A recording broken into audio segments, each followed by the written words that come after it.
Dead or Alive 6. So recently I got flown out to San Francisco. I got to go to Koei Tecmo's American headquarters, and I got to get a hands-on preview of Dead or Alive 6. I actually got to play the final build of the game, and the game doesn't come out till March. So I would imagine, and don't quote me on this. I'd imagine, because they told me that's the final build, I would imagine that basically they're just cleaning up and optimizing and getting all the bugs, but the content, I got to see all the content and stuff like that. So shout out to them for letting me get a preview of Dead or Alive 6. And it was crazy too, because this was going on during the Mortal Kombat 11 event, which I'll talk about a little later. But yeah, Dead or Alive 6. I've got to play it at E3 2018. My first impressions, I really like I talked about it in my first impressions. I really like the pacing of the game. I like the fact that they're taking less focus on like the jizzle young jizzle in the jiggle physics. They're focusing less on the jiggle physics, and they're focusing more just strictly on gameplay. And I got to see a little bit of that with some of the new mechanics, but I really got to see it when I got some more hands-on time, because the event that I went to was very quiet, very quaint. We were just in a room, and they just let us go at it for like several hours playing the game. And I also got to play against some high level players, some former professional players. So it was really dope. The thing that stood out to me in this build is they have this new thing called quest mode. And in quest mode, basically you pick a character that you want to play with, and there's going to be like a list of different like quests that you can go through. And the main objective is always to defeat the CPU, but then there's also like 2 or 3 like side objectives.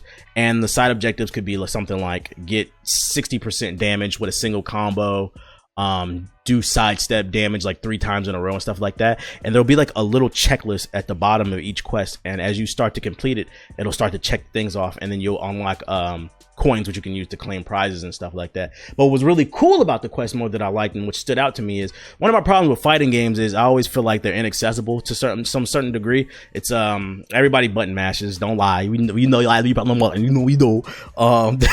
I don't know what that is. I apologize. This podcast is over. It's awful. But yeah, everybody button mashes. And I feel like on a high level, I feel like you have to know somebody to really help you out if you're new to fighting games, to really trying to get those deep, intricate things that are going on. And in the past, I've played DOA 3, 4, 5. I always felt like it was kind of shallow. Like I said, the why do I keep saying jizzle, like jizz and shit? What the fuck is wrong with me, bro? I'm an awful content creator, man. Go ahead and hit that dislike button. Now I'm playing. Hit that like button. Hit the button. One down for the one down. Anyways, what was I saying? Yeah, like I said, it always felt like it was kind of shallow, but there's definitely more depth here. And one of the things that I noticed, I was playing with I think dude's name was Master. He's a former Dead or Alive fucking pro player, and he was telling me so there's this new mechanic in Dead or Alive 6. They have this meter that builds up when you fight, and you can, when you hit the right bumper on the Xbox controller, you can use that meter to basically do a special move, or you can use it to cancel someone's combo and like counter them, to throw them off and kind of like reset, so that they can't just fucking juggle you all day. But then I thought that was kind of just it for that mechanic. That was one of the new mechanics, but he showed me, he was like, no, there's actually more depth to it once you learn the more advanced mechanics. And what he showed me was, he was playing Ryu. He was destroying me, by the way.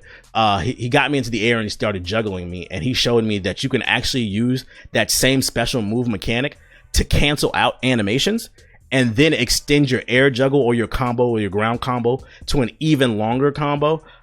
So basically they have custom combos in Dead or Alive 6, and it all starts with you using the meter burn at the right time to create your own custom combo. So I thought that was really dope.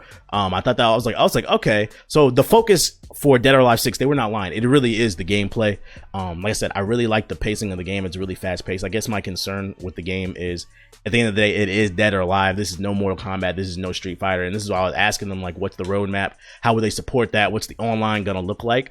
But based off what I played, I really enjoyed it. I got to touch the story mode a little bit.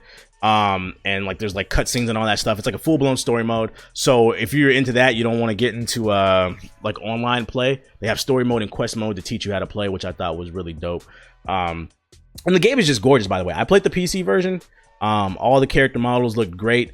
The environmental damage is really dope, bro. There's so, like, when you knock people up against walls and freaking fucking big squids grab you and pterodactyls throw you around and shit like that, and it sounds goofy as hell, but it's in the game and it's fun, so whatever. I guess my problem, like I said, is what is the long-term value of Dead or Alive 6? How will the FGC how will they flock to this game? That's my main thing. But I think it has potential. We'll see when the full game drops in March. I'll probably be doing a review on that. And once again, I just like to thank them for Koei Tecmo and all them for flying me out and being able to check out the game. Let me know in the comment section below if you're watching this on YouTube. Do you want to see a review for Dead or Alive 6? Because I would really appreciate the feedback. Like I said earlier, Mortal Kombat 11, that was going on. That was like the day before I went to the DOA 6 event. I know you guys want to hear my thoughts on Mortal Kombat 11 in the event. Hey, thanks for watching my video. If you're new here, hit the subscribe button and tap the bell icon so you'll never miss another video. Also, consider pledging my Patreon. It helps keep the lights on. There's a link in the description box below. Peace.